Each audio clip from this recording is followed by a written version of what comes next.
ValueTuple is a data structure that provides a simple way to store a set of values, or fields, that can be of different types.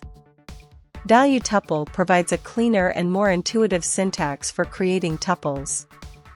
You can assign meaningful names to the elements in a value tuple, which significantly improves code readability. The default names of tuple fields are item 1, item 2, item 3, and so on. However, if you provide custom names when declaring the tuple, those names will take precedence.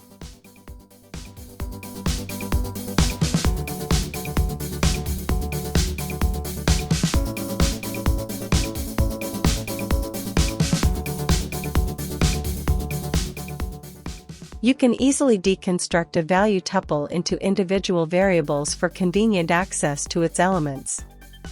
You can still use the default field names, item 1, item 2, item 3, etc., even if you specify custom names. Value tuple types are value types, and their elements are public fields. You can change the values of these fields.